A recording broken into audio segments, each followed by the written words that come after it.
Dear colleagues, dear friends, dear partners, now we are starting our keynote panel, and it's my great pleasure to invite Dr. Igor Okunev, who is the director at the Center for Spatial Analysis in International Relations, Institute for International Studies at Nimrod University.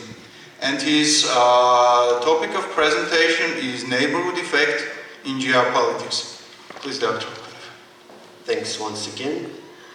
Could you please open my presentation? I decided to use this opportunity and this honor to be on the keynote panel to speak with you about methodology in geopolitics, because we are now in a very interesting moment, I think, in the development of science.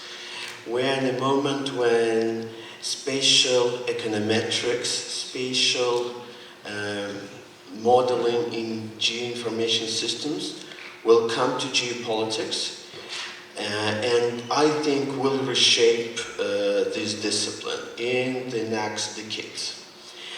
We see that in some of the major centers, some new articles and books are published on this, and the spatial mathematics, spatial statistics that were widely used in geography for physical geography, for climate effect, that was used in economic geography is now coming very rapidly to political geography and geopolitics. That's why 2 years ago we at Nimrod organized the first in the world Center for Spatial Analysis in International Relations, with a scope to introduce new methods to the research of international relations from the geographical perspective.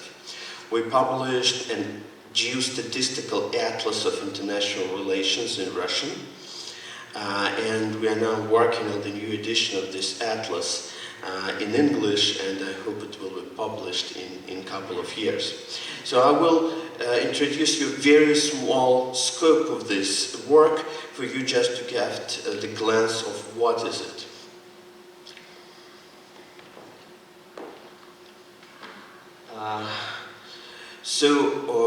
In this huge debate on what is the geographical effect on international relations, there are different paradigms of understanding, from geographic determinism, which is widely debated, to geographic indeterminism, which was an answer to this, that geography did not affect a lot.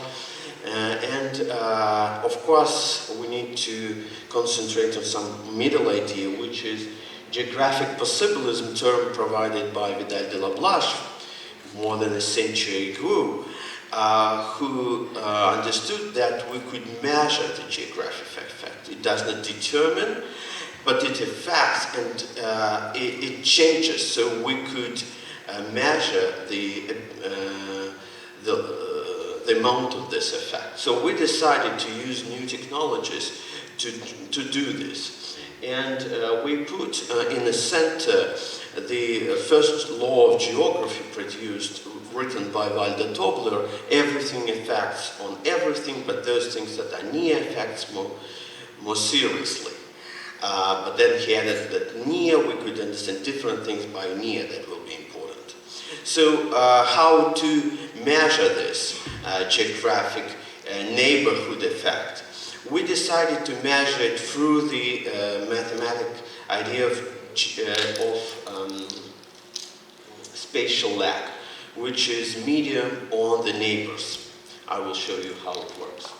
So we made a huge base on different indicators. For all UN members, we do 110 indicators, from demography, economics, to politics, culture, VLS, different indicators. And we decided to measure in different spheres this neighborhood effect, where to test the hypothesis like this: if country is surrounded by democracies, whether this increases the possibility of this country to be a democracy. If country is surrounded by countries with some conflicts, internal conflicts, on how much does it increase this neighborhood with conflict countries, the possibility of internal conflicts within the countries, and 110 different other indicators, and then double vulnerables, like how democracy in one state is affected by GDP in the neighboring states.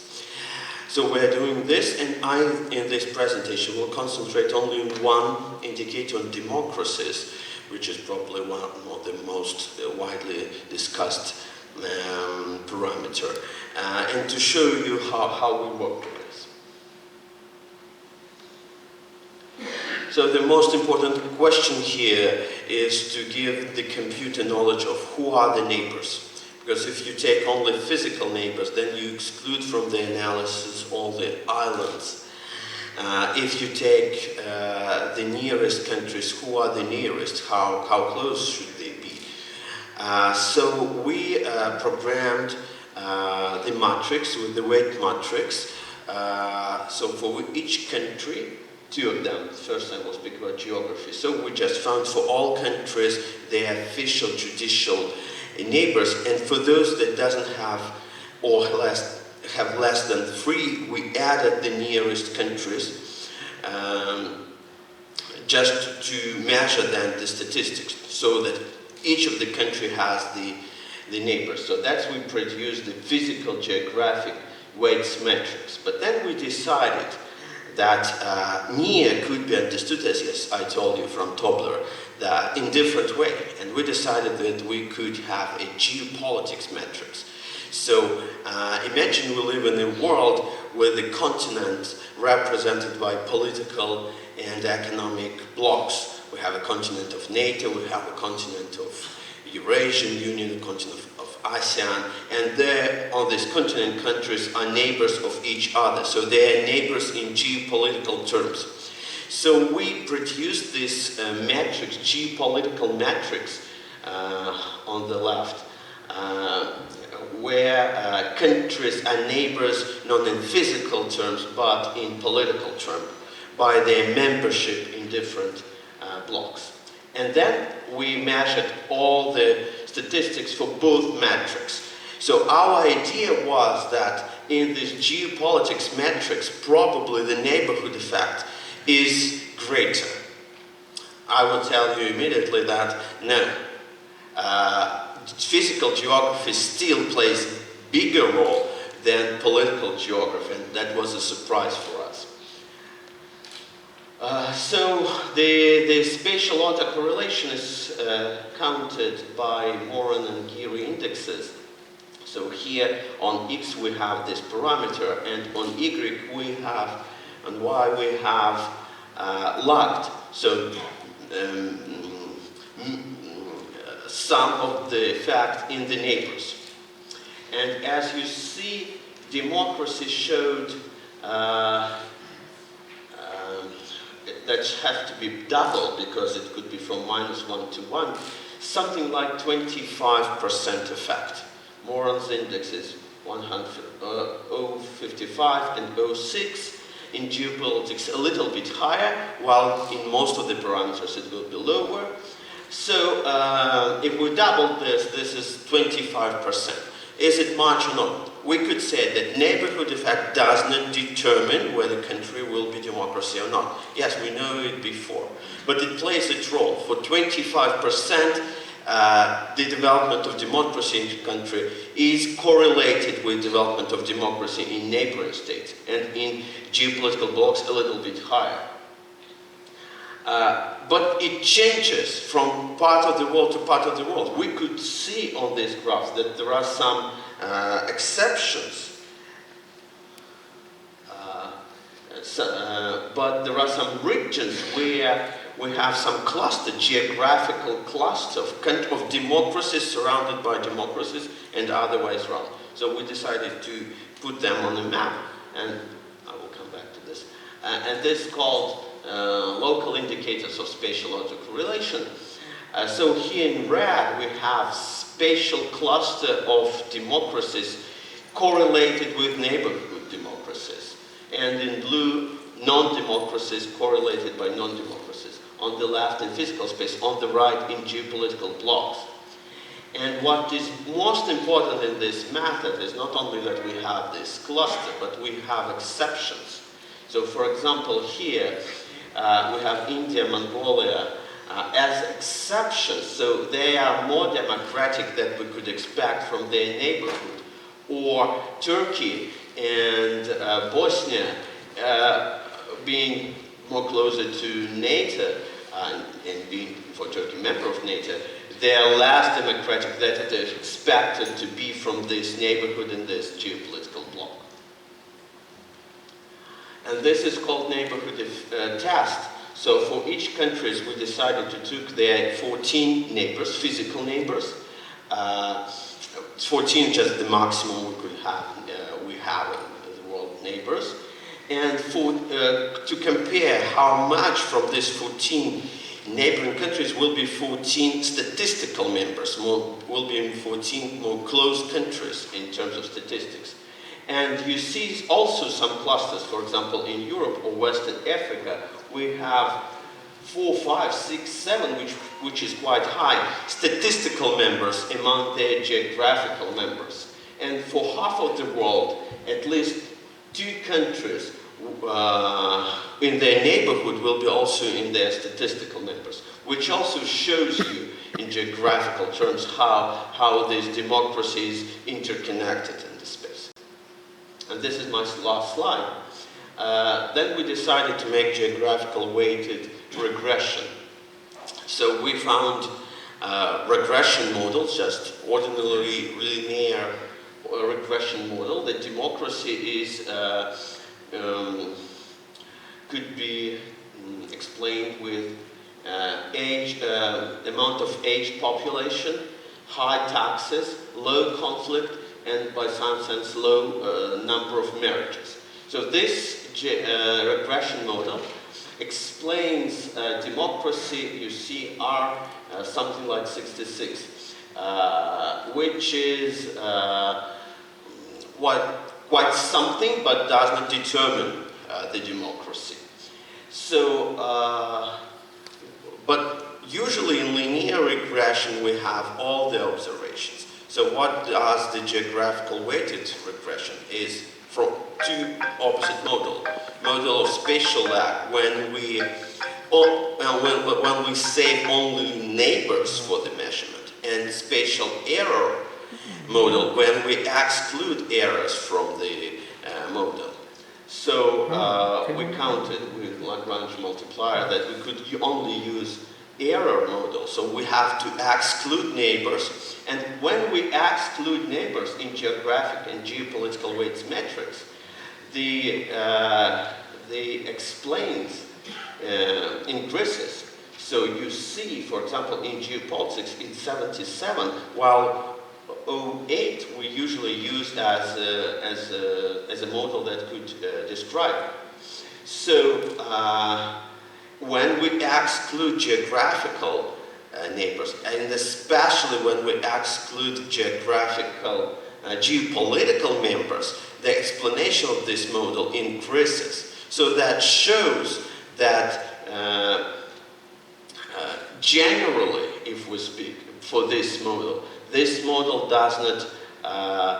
doesn't have the spatial effect, the neighborhood effect.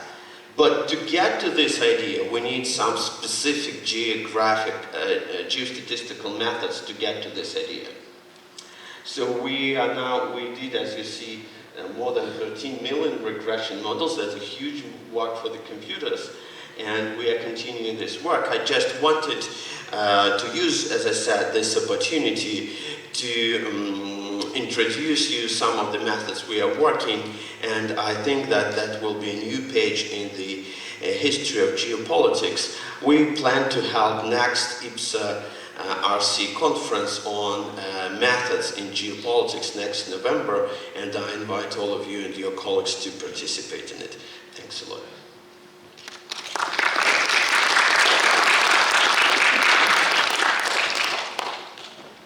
Thank you, Dr. Okunev. Thank you very much for your very interesting and insightful presentation. Now I want to invite as a second keynote speaker Professor Tomáš Weiss, who is the Deputy Director for Research at the Institute of International Studies at Charles University. Professor Weiss, the floor is all yours. You currently are. Thank you very much for the invitation to this excellent workshop. I don't really do geopolitics that much, but what I do is small states. And what I've promised to the organizers to talk about is the topic that I've been dealing for a couple of years now, and that's what it actually does to small states and to their security policy when they are members of international organizations, and when there is some sort of mismatch between how the small states see security policy and the international organizations see the policy. Now, what I will base my talk on is and I do not regret to do some advertising, sorry for that.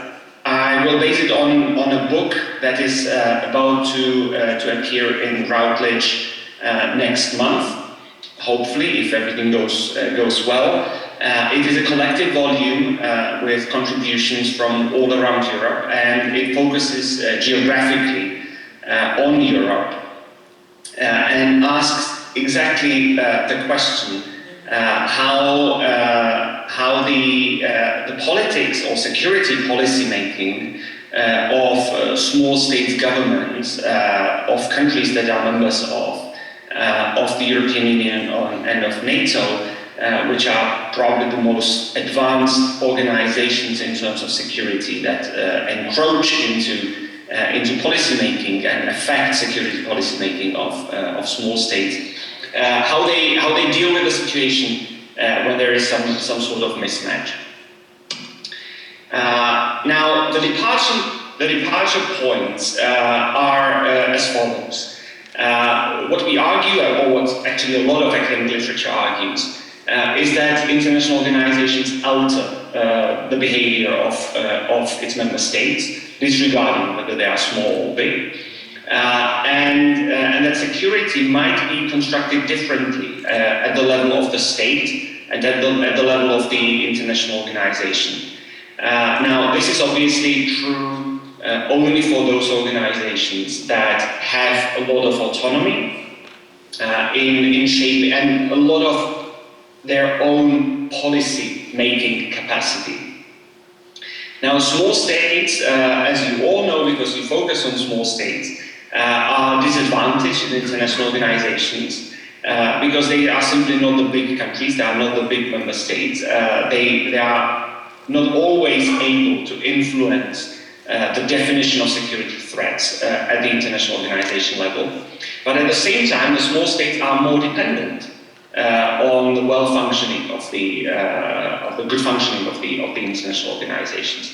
So as a result, they are prone to face a sort of mismatch between what their domestic constituencies see as threat or as an issue that needs to be dealt with, and what is defined as threat and what is perceived as threat at the level of the international organization.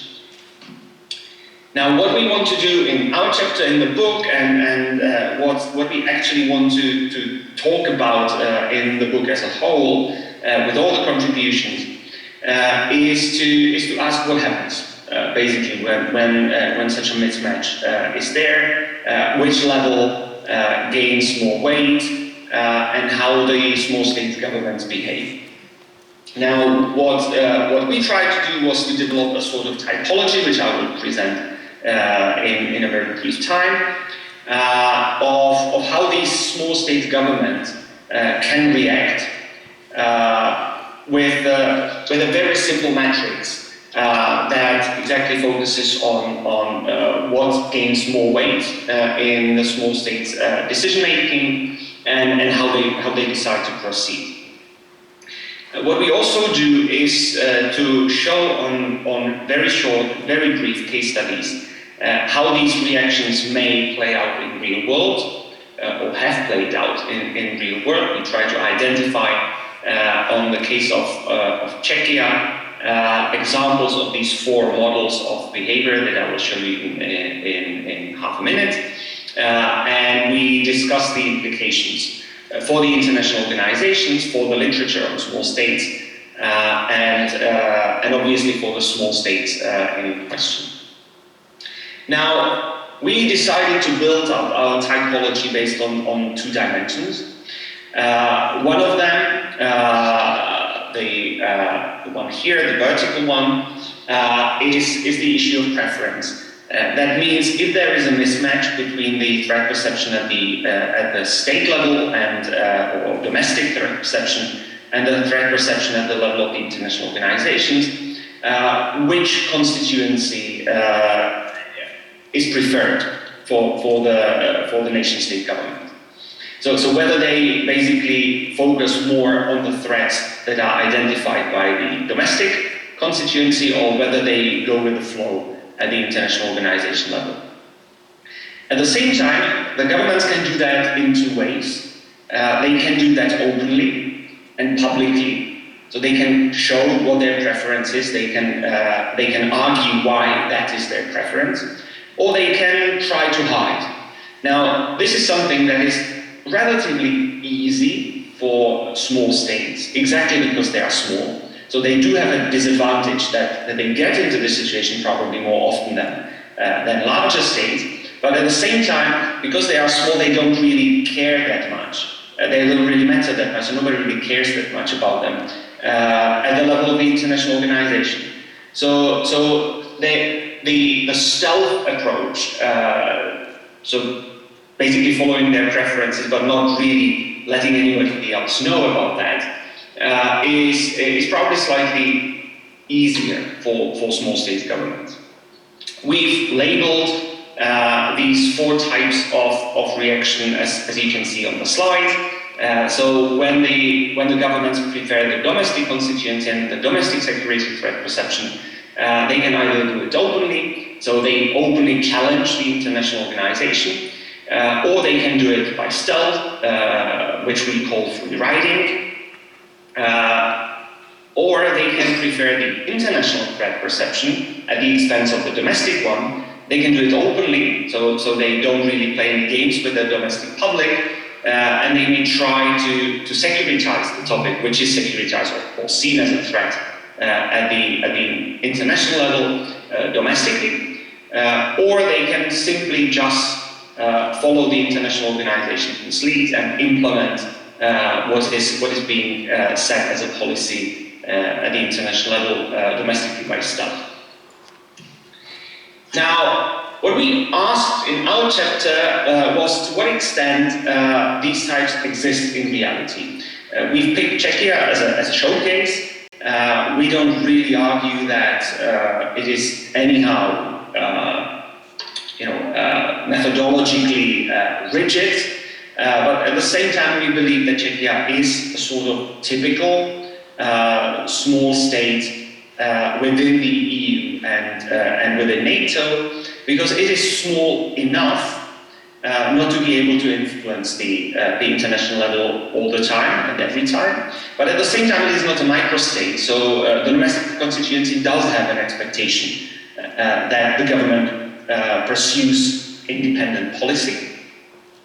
It is, as I've already said, a member of the 2 most important security organizations in Europe currently, NATO and the European Union.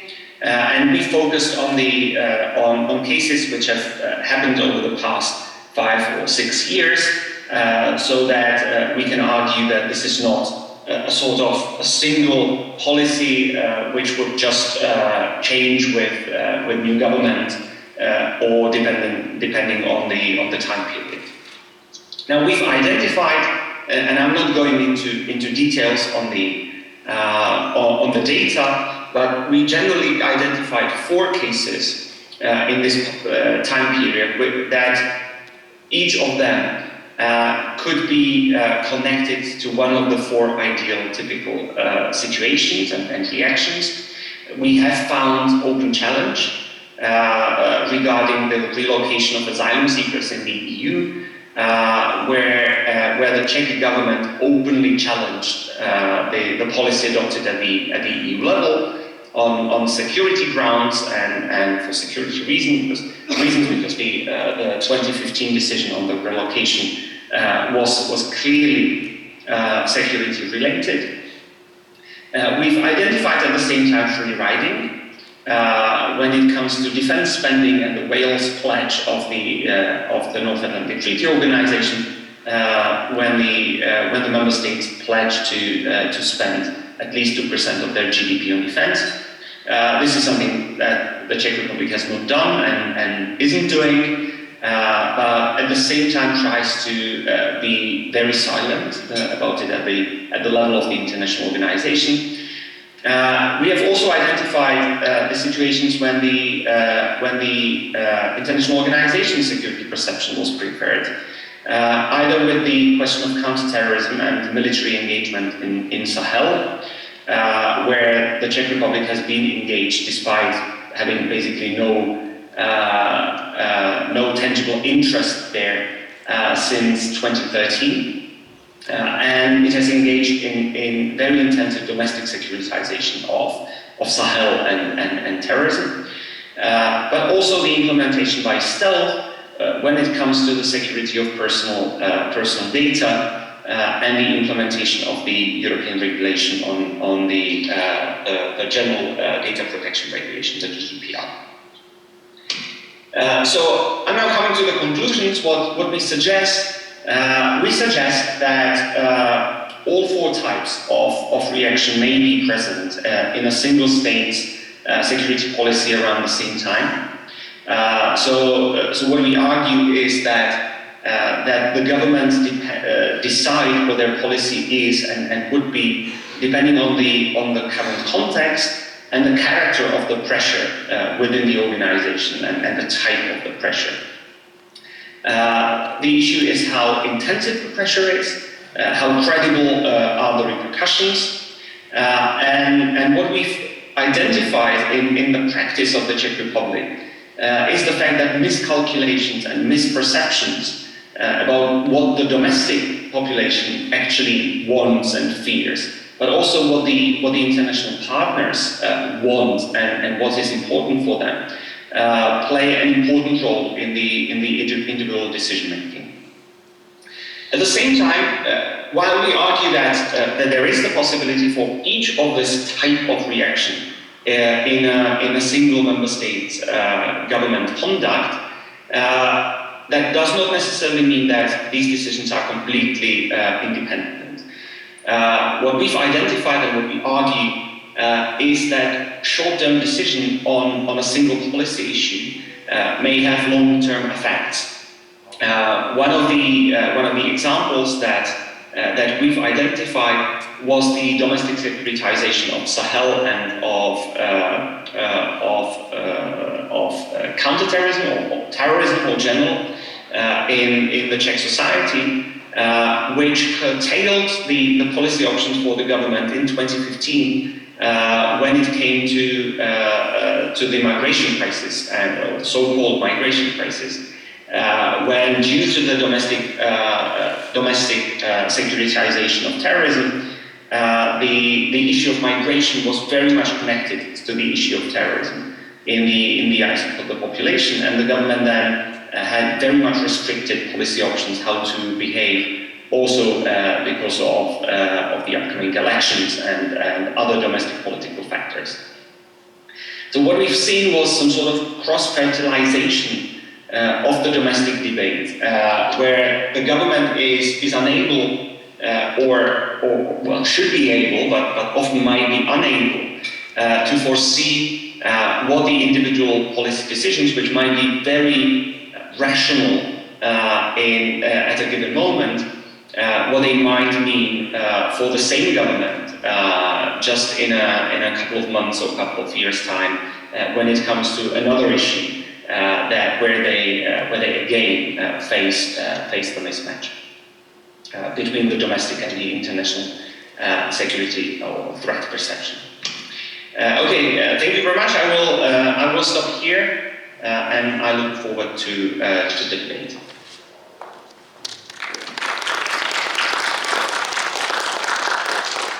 Thank you, Professor Weiss. Thank you very much for your very interesting and insightful presentation. I just wanted to remind that after the presentations, we're going to have some time for Q&A session, so please be prepared. So our next speaker, keynote speaker, is Ivan Danilin. He is the head of the Department of Science and Innovation, head of Sector of Innovation Policy at the Institute of World Economy and International Relations of the Russian Academy of Sciences, IMEMO. And the topic of the presentation is New Geopolitics of Digital Technology. Should I start demonstration of my presentation, or you will do this? Let me greet everybody on this conference. It's a great honor to take part in it, and my great thanks for the organizers for inviting me here, especially to Ruben and Elamiryan. Before I start, several general observations. First of all, let me confess I'm not a geopolitical study researcher, so my area of specialization is innovation policy, global markets, digital economy. But a couple of years ago, I found myself unable to explain what's going on the markets, and my special thanks to Mr. Trump. Because of him, I have to specialize myself and become more thoughtful person about geopolitical studies. So if I miss something in my analysis, excuse me, I beg your pardon. For example, in the last couple of weeks, I learned because of Ruben a new term for me, critical geopolitics. It was very challenging, and I guess many things that I'll touch upon correlates with this term.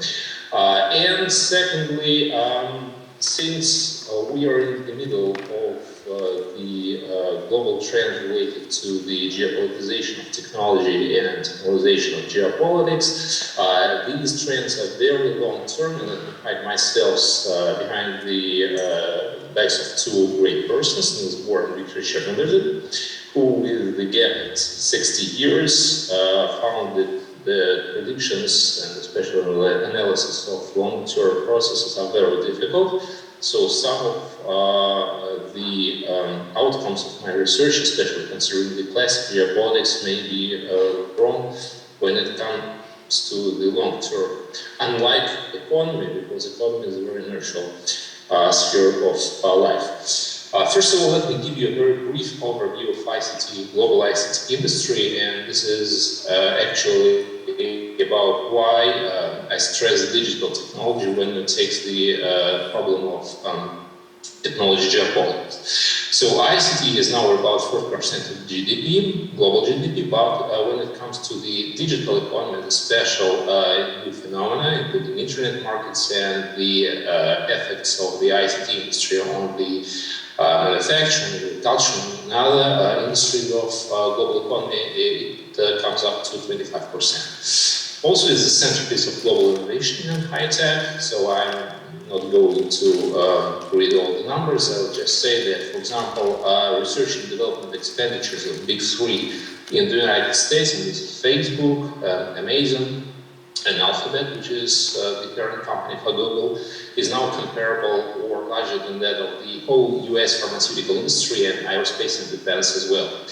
So it is very internationalized and global interdependent industries. So originally one drivers for the globalization and very important source for the growth of the emerging economy due to open standards, due to the very liberalized investment regimes and investment processes.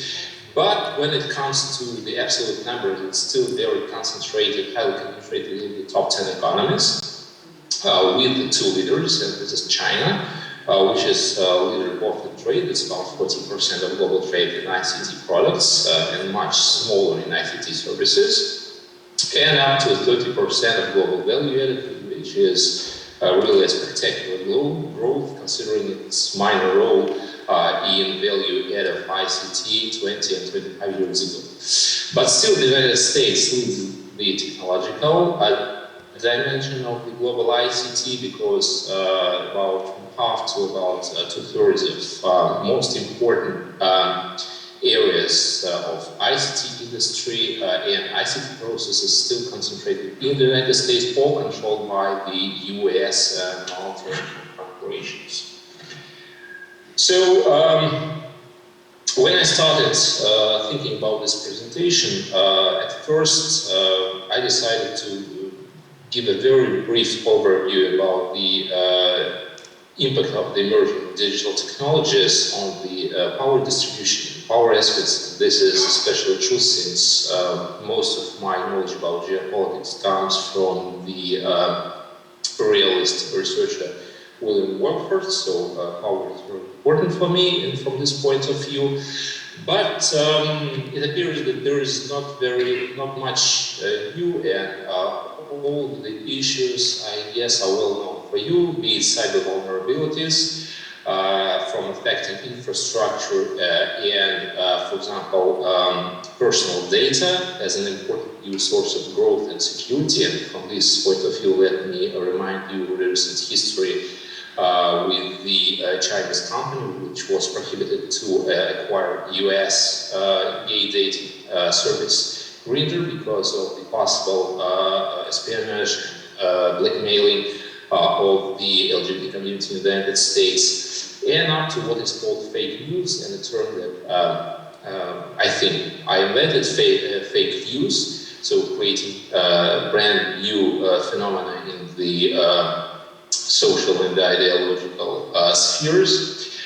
So it's of course about the defense technology, which is empowering different processes in defense and security, and all other more or less classic technological developments that are widely debated across in media and in expert community. So this is also, let me touch just upon two important issues. One is the role of data and markets of data, which are by the very interesting saying of mathematicians Clive Humby, the new oil.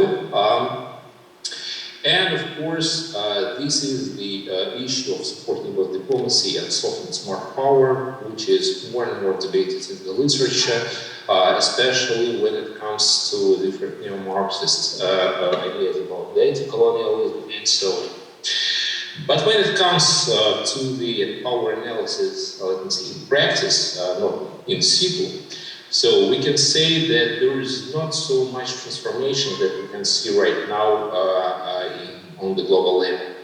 So if we analyze the capacity and power balance, then we'll see that even the most disruptive emerging technology can't change significantly both the international politics and geopolitics, and this is by several reasons. First of all, when it comes to hard power, it is always the problem of mirroring tech advancements, and we can see it both by examples in the Cold War and in the post-Cold War era period.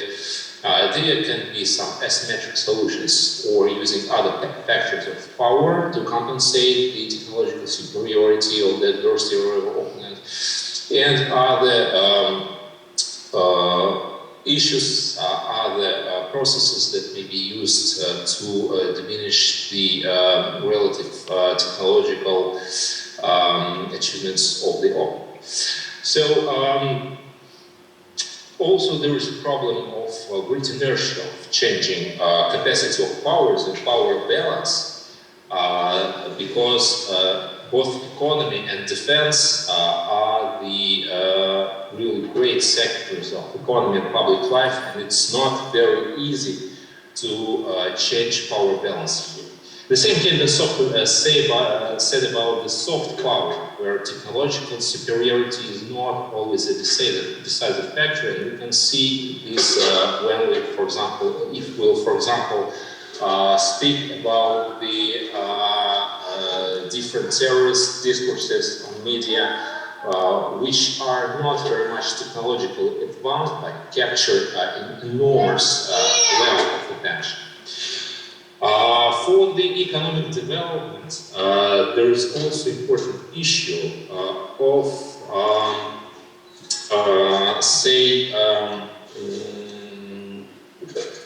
considering emerging technologies only in concert with other factors of development, like human capital, institutions, and culture. Only in these real technologies play an important role.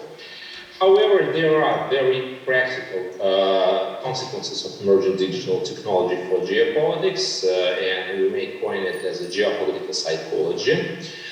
First of all, this is undermining trust and creating new instabilities and risks, and geopolitics of social media is a very good example for this. A colleague of mine, Ekaterina Stepanova, once shocked me with the idea that terrorism is a direct product of the current digital media, and outside of it, it wouldn't exist.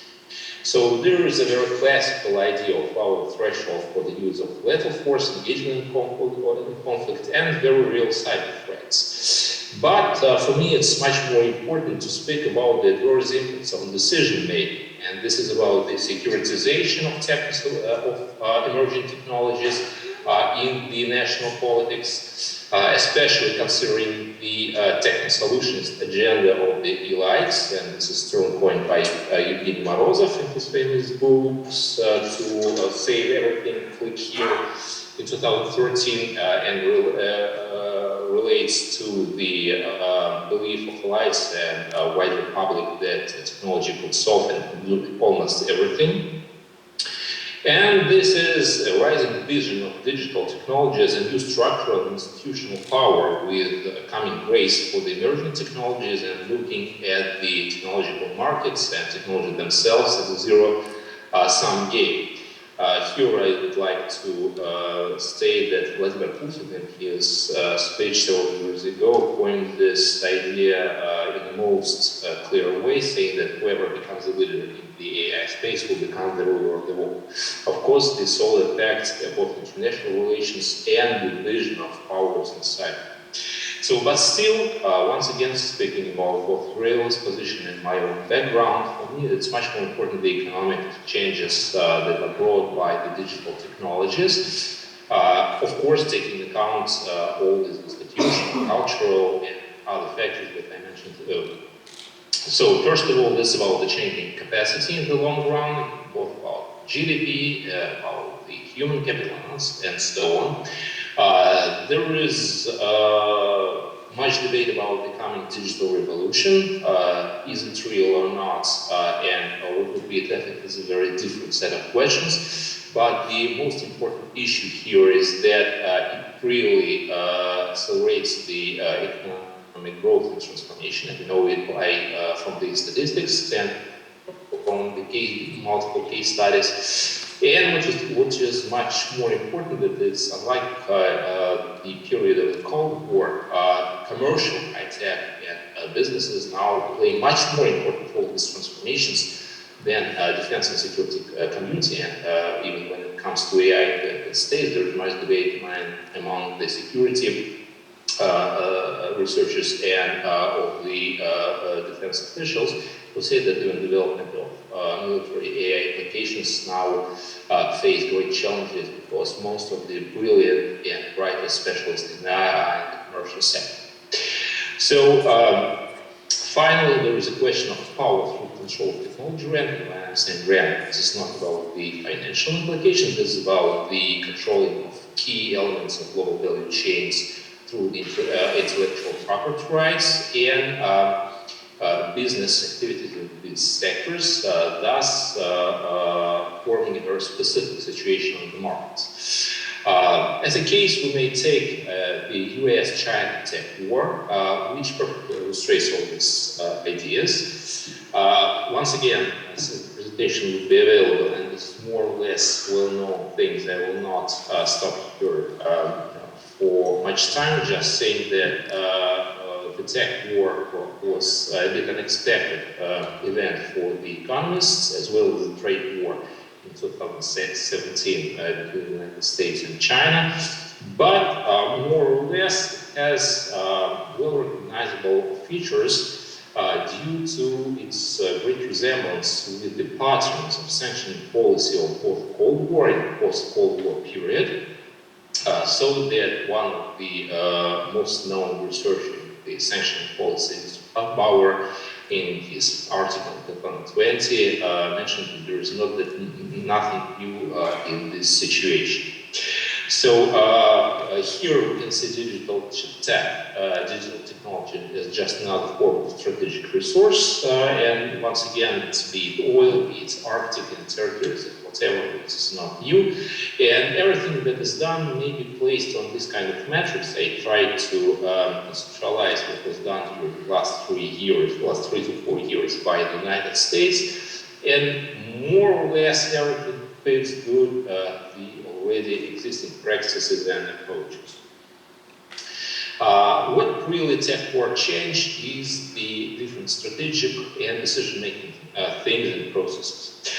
First of all, there is a new, more broad understanding of the strategic research, and as I tried to point it out earlier, this is more commercial technology and commercial actors in focus, and global markets as a new strategic resource of the competition between the great powers.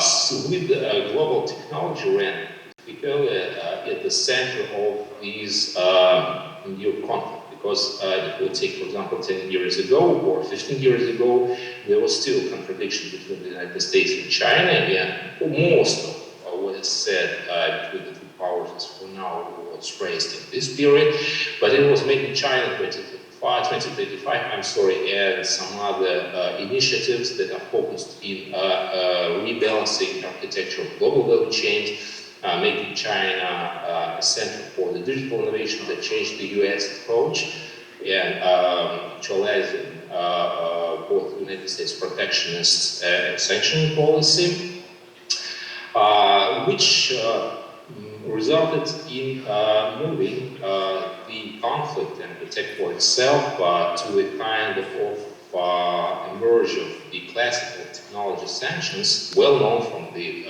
Cold War period, with the trade war creating a perfectly new phenomena, not even compared with the pre-First Cold War situation when trade and geopolitics were much more merged than during the Cold War. And finally, we can of course say that political psychology or geopolitical psychology also plays an important role as a trigger, once again supporting the basic hypothesis, because most of what was done was triggered not only by the some obvious real economic reasons, despite of course we can see them very clearly, but because of the high securitization, or what may be called digital, I see that as trap in the relations of the two nations, with discussion and narratives about the new technologies in almost mathematical and kindering terms, like, for example, who controls AI or 5G controls the war. The final question, because at the end of the day we're speaking about the small states, despite not very clear how small they should be from this point of view, is how this tech geopolitics will affect small states as the global actors and the regional nations. So from the formal point of view, they are the biggest risk because they do not have comparable economic or technological military capacity to withstand the pressure of the great powers, and have to take sides with all the problems associated with this choice.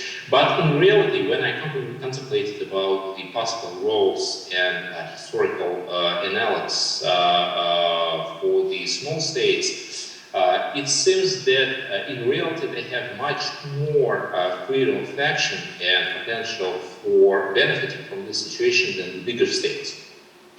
First of all, if we take cases of Israel, Singapore, Taiwan, and surprisingly Belarus, which has a very powerful IT sector, especially before 2020 unrest, If the country properly develops own economic and tech potential, even on the sector level, which happens in Belarus, then in many cases, due to their small size, the transformation becomes much easier, and these small states can become an important market actors on niche market or even sometimes on the global market.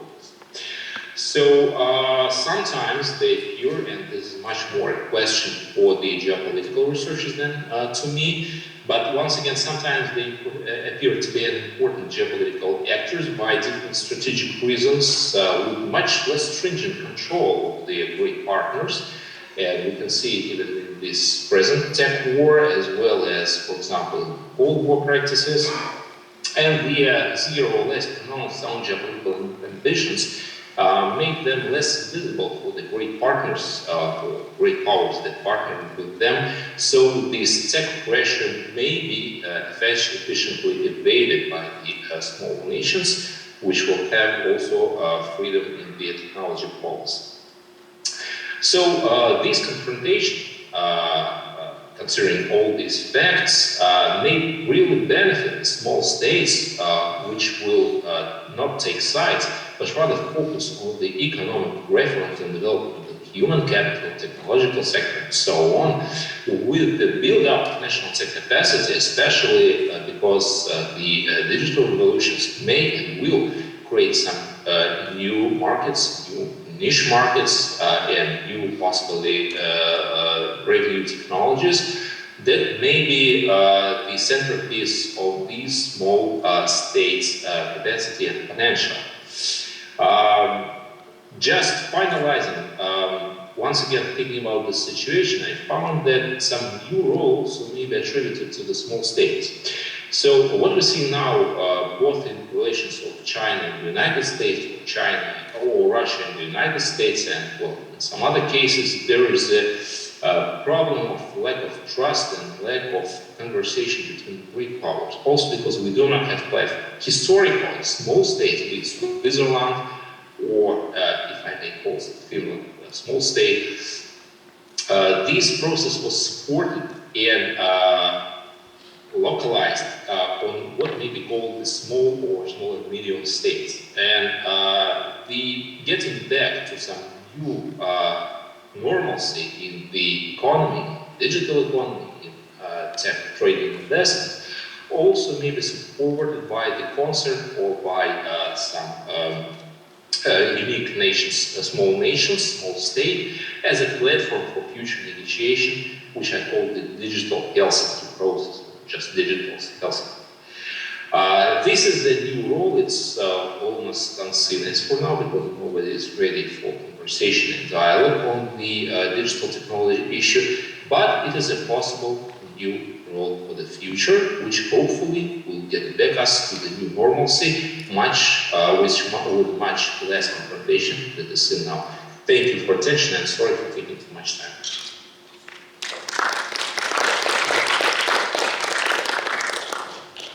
Dr. Danilin, thank you very much for your very interesting presentation. These days there are lots of mess around these topics, so I expect a kind of tough discussion on this. Thank you. Our last but not least presentation is going to be done by Dr. Nimrod Rosler. He is the head and lecturer at the International Program in Conflict Resolution and Mediation at Tel Aviv University. And his topic of presentation is the challenges of a small state in intractable conflict, the Israeli experience. Please. Thank you very much, everyone, for this very interesting workshop.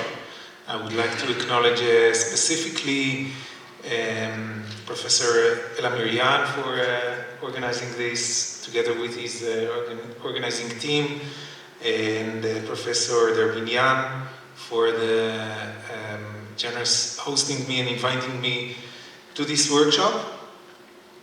Since I'm not, and I acknowledge I'm not an expert in small states or in geopolitics, my research area is conflict analysis and conflict resolution. I will focus in my presentation on intractable conflicts, and hopefully introduce you to some concepts regarding intractable conflicts through the Israeli example. I will do that both by introducing some theoretical concepts as well as examples from empirical studies and public opinion surveys that my colleagues and I carried out during the last couple of years. First, I'd like to thank also Dr. Danilin for paving the way by reminding Israel as an example, as well as the role of political psychology. Both, of course, I will refer in my talk.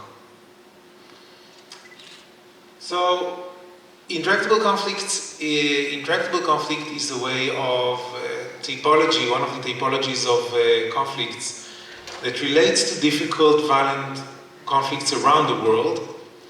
And interestingly, many of the countries engaged in these kind of difficult, ongoing, violent conflicts are small states. Israel would be our prime example, but as you can see here, we have the examples of places like Sri Lanka, Cyprus, or of course Armenia as just prime examples of these places engaged in such conflicts. What is the characteristics of intractable conflicts? What does make them unique? Unique not necessarily in a positive way. So, small states, of course, Israel is a very small state geographically, and if you look at the area of the Middle East, we can see that intractable conflicts, one of their main characteristics is that these conflicts are about existential goals. If you look at the case of Israel, the scarce of land resources as well as other natural resources such as water makes the goals of the two parties, if you focus on the Israeli-Palestinian conflict, to be highly existential and basic to both of them. On top of that, we have another very important characteristic of these conflicts, which is the levels of violence, which is either in the foreground or in the background, but it's always there. In a survey that we conducted together with colleagues from Israel as well as from the Palestinian territories, you can see here 1 year ago, in the summer, when we asked people both from Israel and from the Palestinian territories regarding whether they directly witnessed conflict-related violence, specifically if they witnessed injuries or death related to the conflict, you can see here that on the Palestinian side, we have about almost 60%. Yeah, we're talking here about a national-wide survey that we've made on both sides. About 60% of Palestinians witnessed injuries or death-related casualties of the conflict. If you look at the Israeli side, Jewish Israeli side, you can relate either to those who live within the green line or within the state of Israel itself, where you also have very high rates comparably of about 40%. If you look at those Jewish settlers living in the West Bank, the percentages are even higher. So we're talking about very high percentages of people who are directly experiencing violence in these places. I will relate later to a study that we carried out about the effect of violence on attitudes regarding the conflict and its continuation. I'd also like to mention that these conflicts are perceived as zero-sum, so it's a complete competition between the two sides on those existential goals, on autonomy, on political rights, on economic power, on all of these existential issues. We also have another interesting characteristic, which the ongoing nature and the protracted nature of this conflict, including the existential goals, make it seem as irresolvable, and many of these conflicts, and of course people who live there will tell you that there is no way that these conflicts will ever end peacefully. They demand a very high investment from both parties, both material as well as psychological investment. What are the impacts of these characteristics. I'll give you just one example from a study that we carried out with a colleague of mine and a friend, Dr. Ram Fishman from Tel Aviv University, where we wanted to look whether terrorist attacks affects, or if you'd like, conflict-related violence, how does that affect the attitudes of public opinion within Israel? And we took a longitudinal approach to this, and we examined, I'll jump over some of these, we examined a span of almost 25 years.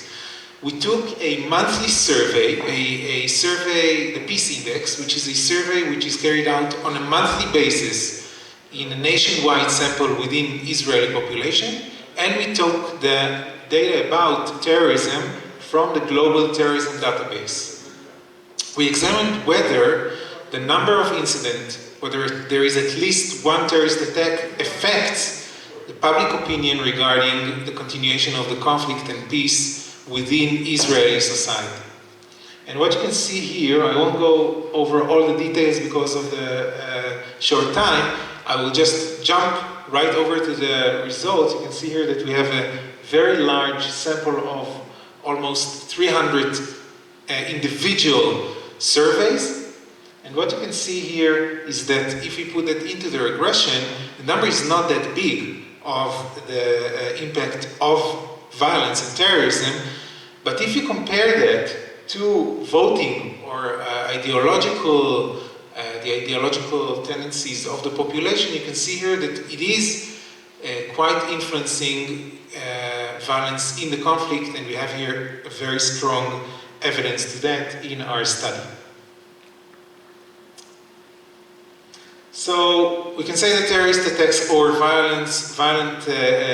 conflict-related violence has a clear and consistent negative effect on support for peace within these places. And if we say generally the consequences of the characteristics of this conflict is, first of all, that these societies that are involved in such conflicts experience high levels of stress as well as senses of hardship and pain. You can see that in Israeli society, all over the country where you have memorials, almost the most sacred day in Israeli society on its calendar is the Memorial Day once a year. There's also, if you look on the more psychological aspect of society, there is a very strong need for meaning. Why are we in such a long and violent conflict for so many years? Who started the conflict? Why is it going on? There is a need for shared understanding of the conflict. And these shared understandings of the conflict develop along these years, and my colleagues and I found out that in societies that are involved in intractable conflicts, you have and you can find a shared narrative that develops along the years within these societies. It is very important to mention that this narrative, this shared narrative, is a highly functional one. It means that it helps society cope with the challenges that the intractable conflict is giving them. What does that narrative consist of? So first of all, there is a very strong justification for the goals of the parties in this conflict. For Israeli society, you can see a very strong moral standards for why it is fighting for the right for the land of Israel and for its independence. I guess that you can say that for small states there is a great need for strong justification, not just internally, not just to keep on the mobilization for the conflict ongoing within society, but also to gain international legitimacy for their objectives in the conflict. Another aspect of the shared narrative is the delegitimization of the other side in the conflict, blaming the other side for starting the conflict and for continuing the conflict, and also for not being able to resolve the conflict peacefully. We are a peace-loving moral nation. The other side is the one to blame for that we're not able to resolve the conflict peacefully. We can say that these kind of shared narratives are institutionalized through various social and political mechanisms. You can see that through the education system, you can see that through public speeches of political leaders. I will just give you one example from the longest serving Prime Minister of Israel, Benjamin Netanyahu, that ended his term as Prime Minister just a couple of months ago. We've made qualitative analysis of speeches by Netanyahu from over 20 years. And what we found out that the most frequently used theme in his speeches, in his public speeches, is security. He mostly relates to the existential threats that stands in front of Israel, as well as to the need to foster Israel's security and to the prestige of the Israeli army. You can see here one quote from a speech of his a couple of years ago. In addition, and you can see here how he is, through his public speeches, institutionalizing this shared narrative. And two further themes that we found that were prevalent in his speeches is victimization, meaning self-presentation of your own group as the exclusive victim of the conflict, excluding, of course, the other side from being a victim as well. The historical victimhood of the Jewish people, and the ongoing conflict as just one example of the continuing victimhood of the Jewish people, as well as the siege mentality that our state, as a small state, has to deal with the rest of the world who is against us.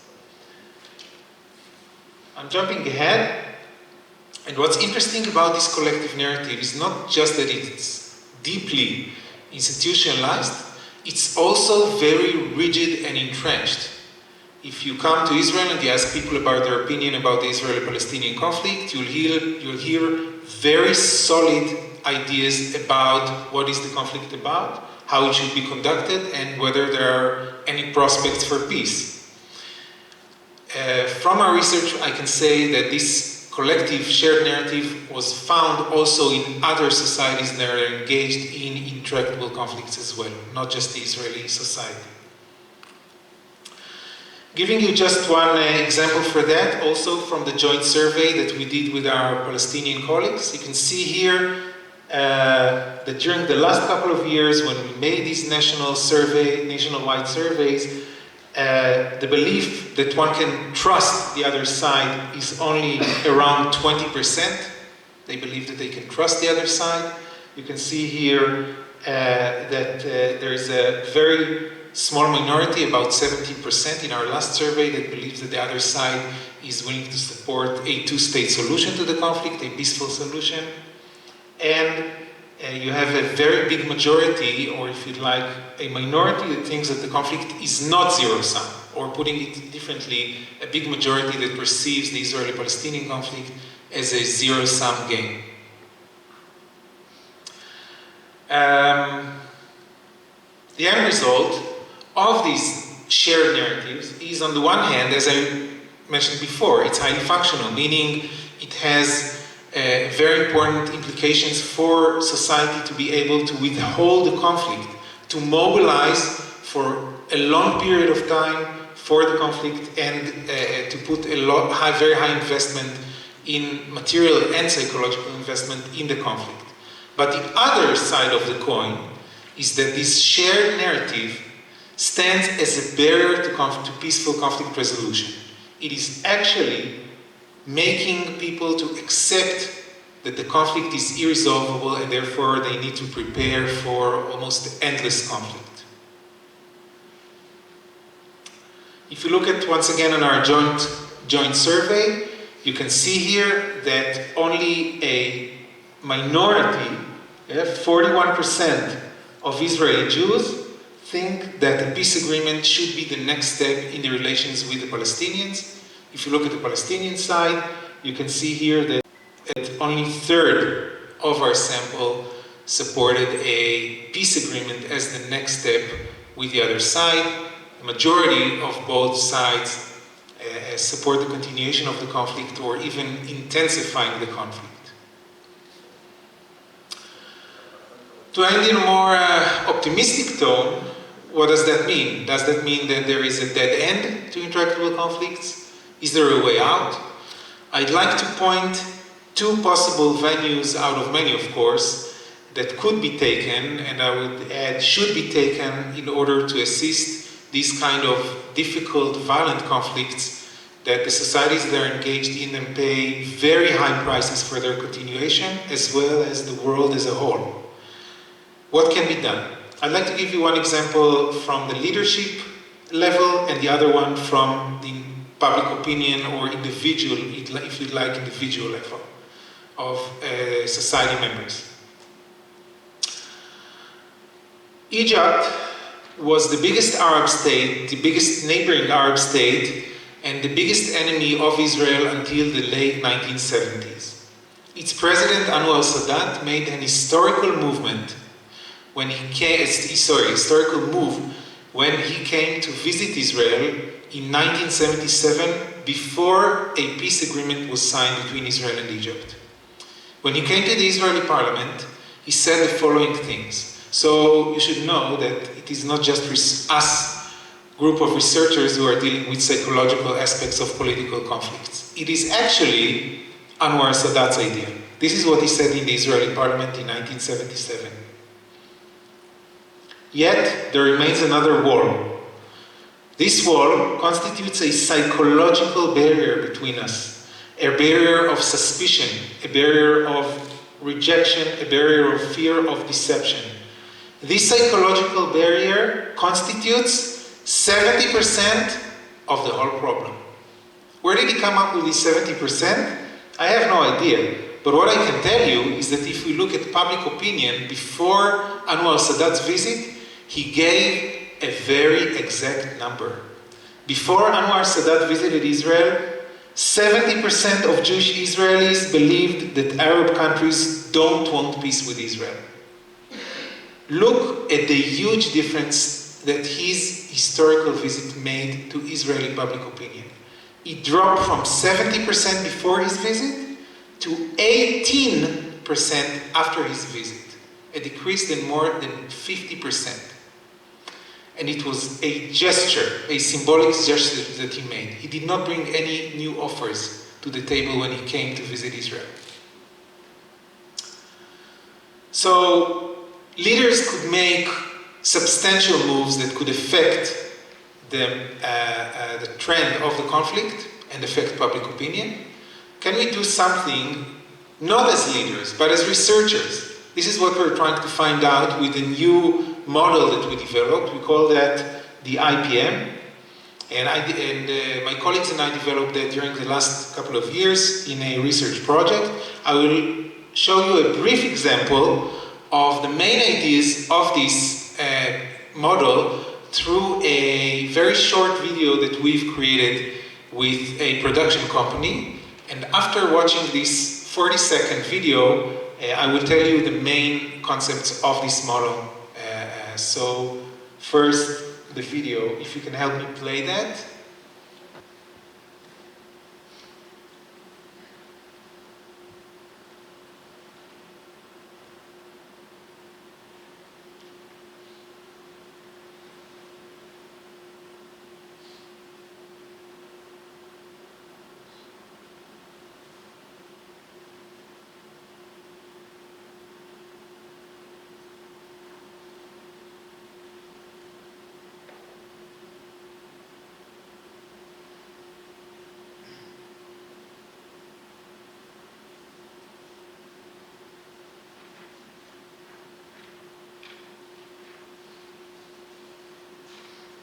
Thank you. So what did we want to exemplify in this video in showing that to Jewish Israeli participants? So the main ideas behind our theory is that if you make people aware of this collective narrative, you explain to them in the first stop, where does it develop from? What are the functions of this narrative? You explain to them and you present to them that this narrative is normal and prevalent in all societies engaged in intractable conflicts, it gives them a sense of acceptance. Okay, you're not challenging them, saying them, listen, you're wrong with what you think about the conflict. On the reverse, you tell them what you feel, what you know, what you think about the conflict is normal. Okay, it is okay, it is human. But you have to acknowledge, we are also giving them the information that the continuation of the conflict is very costly. And we also show we show them that there is a possibility to answer those same basic human needs through peace, and that it was done in other places that experienced intractable conflicts around the world.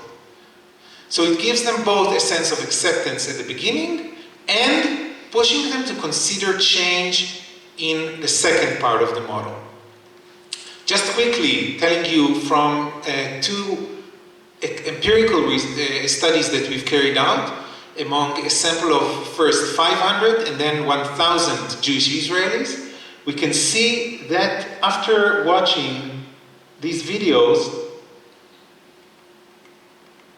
people who watched the IPM, we call the model IPM, the IPM videos were more willing to think thoroughly about new information about the conflict, and they were more willing to accept basic ideas of this model, and it significantly increased their support for negotiation. We replicated both of these findings in the second study that we carried out. So I'm getting to the conclusion. We can say that intractable conflict is a global human issue prevalent in specifically in several small states, which make them of a world issue, if you'd like. Intractable conflict creates vicious circle, both because of its violence and because of its psychological aspect as I presented them. But there is a way to break this cycle using both innovating major political moves as well as social psychological moves that can assist societies engaged in this conflict to open a new way towards peace. Thank you very much.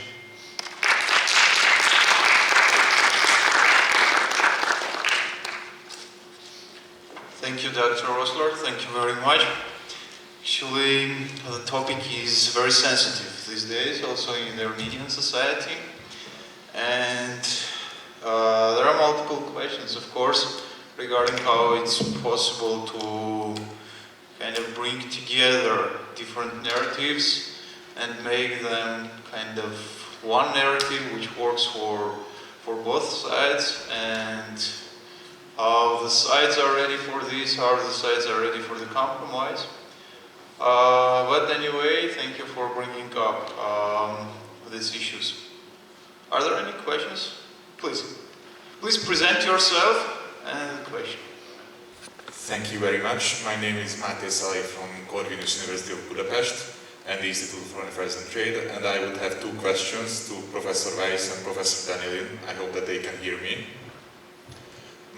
My question to Professor Weiss is, first of all, thank you for your presentations, for all the presentations. My question to Professor Weiss would be, what do you think, is this method applicable to non-Western small states and more authoritative small states? I'm thinking about specifically Middle Eastern states, which I study oftentimes, and I'm always, I always question the applicability of many methods which are developed in this framework. As you know, many states have different security roles, and many times their own security perception differs from their society's security perception. So I would be happy to have Professor Weiss' opinion about that, the applicability of the model.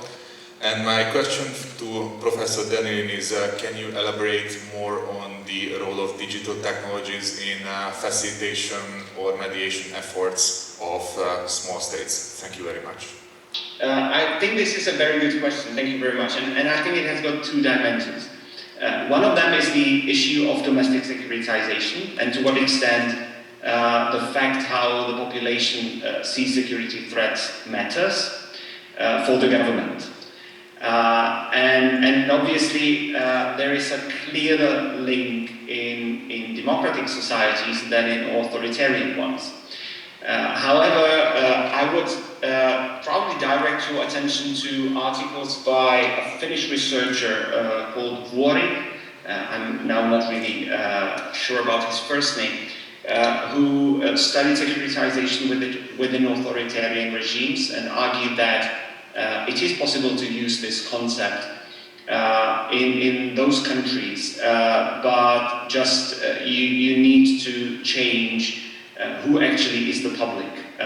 So it is not the general population who doesn't really matter for the regimes that much, but it is rather the actors within the regime. So, for example, within the party. So, in that sense, if you adjust that, I think you can study the domestic securitization within authoritarian regimes as well. Now, the second level is the international organizations. And our question is guided primarily by the fact that these small states are willingly part of these organizations. They have some commitments and they depend on those organizations as well. So I guess that is something that will depend on the particular region and country, to what extent there is this sort of international level. I can imagine that it doesn't need to be international organization. It might be an important actor, a regional power, which is crucial for the small states policy making. So I think you can't just take the model and plant it anywhere else, but I believe that with slight adjustments, you should be able to. Thanks. Thank you, Professor Weiss. Dr. Danilin? Thank you for the question. As all my American friends always put, it's very challenging. Well, first of all, let me stress one thing. The technology itself doesn't help in supporting anything in both the economy and political spheres, so it is an instrument for the realization of some more complex phenomena. When we're speaking about the facilitation of some efforts or other activities of the small states, the first question that we should put before ourselves is what the message should the small states deliver, or what the role they can play in some area of policy or economy. So let me hear the experience of Singapore, one of my favorite countries for study. It doesn't have the big economy or big territory, but its influence, for example, blockchain and technology is enormous.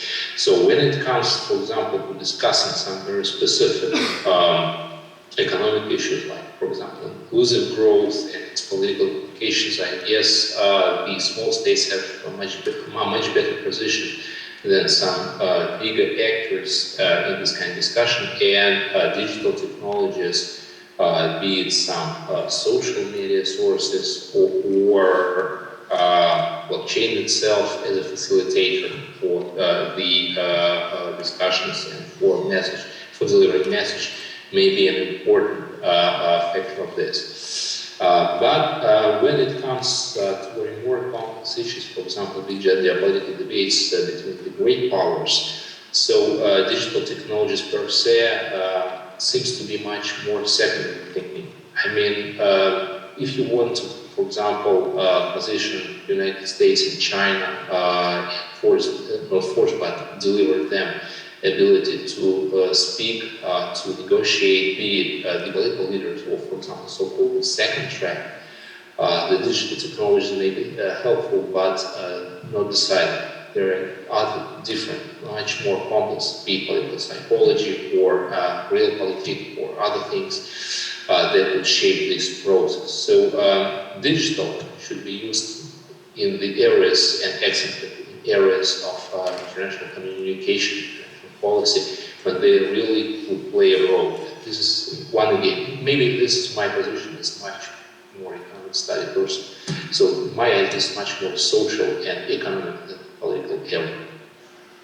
Thank you, Dr. Danilin. And I suggest having one more question from our virtual audience. I saw that there was a question from Professor Strauss. Professor?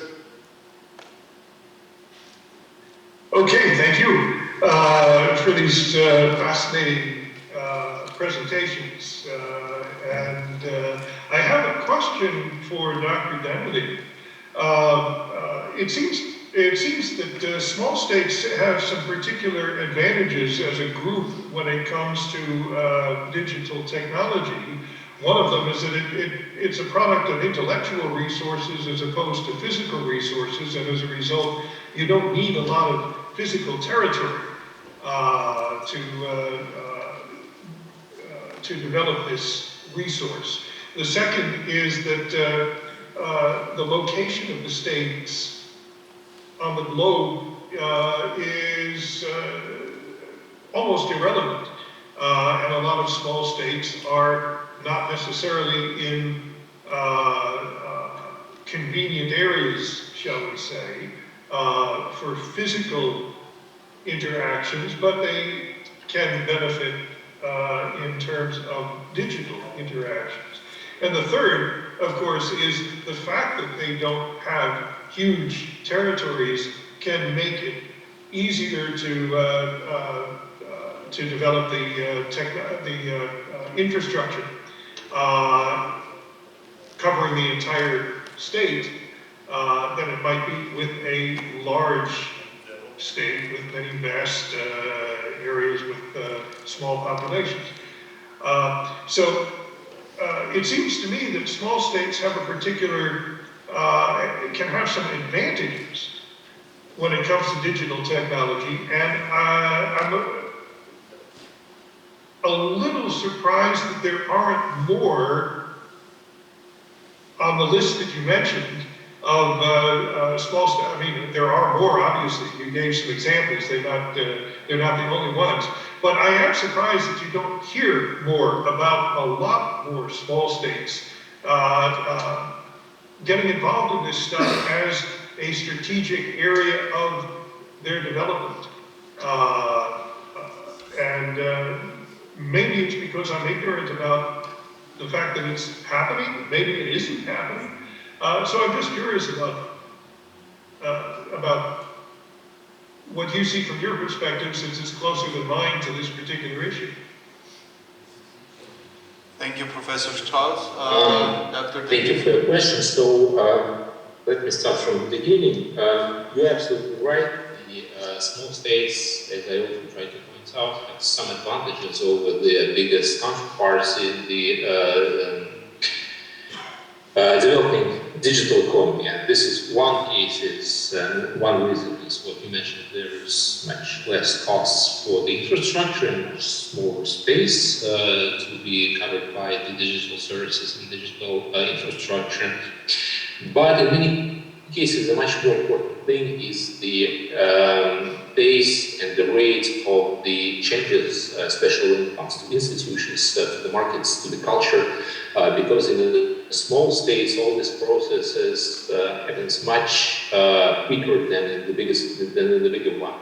And for example, if you take either Singapore or, for example, the Baltic states, you can see that the efforts and the outcomes of the digital development there happens much faster than in much bigger states, like, for example, the Central European one or Russia, etc.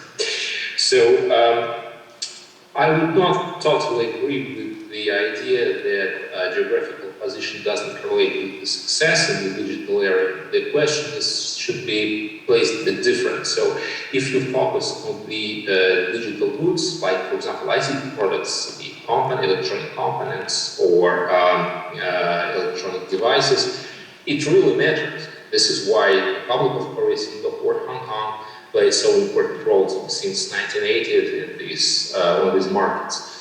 But the problem is that since, I guess, the second part of 1990s, it is much more service-oriented industry.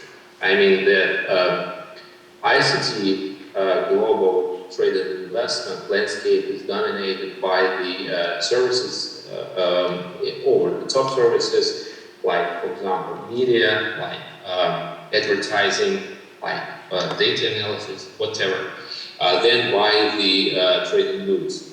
And this is why this is very surprising. It was very surprising for me. For example, there are some very advanced communities for the development of Google applications in Africa, which is definitely not the most obvious location for the digital economy development at the first glance, as well as, and this is also true for the Belarusians, sorry for returning to this country. This is not because I'm a great fan of Mr. Lukashenko. I just wrote, material Belarusian ICT sector, so I have much more deep knowledge about what happens there, because for me, once again, it was a shocking example that Belarusian export of virtual tanks in the World of Tank online game is much bigger when it comes to the money than the export of physical tanks by the Russian Federation.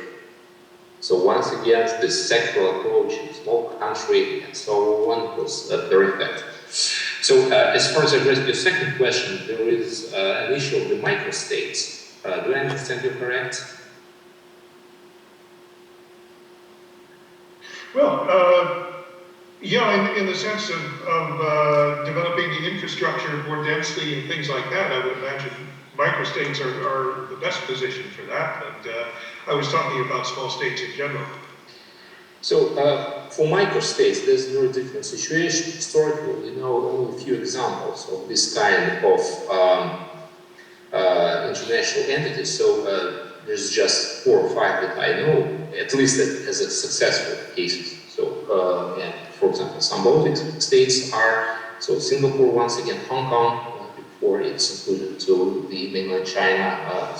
But here is also some adverse effect, because if the microstate is not very well integrated in the global economy, with the multinational corporations' very strong presence in this microstate, its position, its potential for growth in the digital economy, as well as in the traditional one, should be very limited. This is why, for example, countries like Israel or Taiwan are much better placed in this competition than the microstates, except, once again, for a very few examples. It may be sort of changed in the consecutive year if there will be some new niches, for example, for the internet or other ICT services. But this is once again about the forecasting difficulties, as Niels Bohr and Elamiryan put it. So it's very hard to predict this kind of futures. Thank you. Thank you very much. Please join me to thank our panelists for this very interesting panel and the discussion we have. And hopefully we will continue our discussions during our next sessions. Thank you.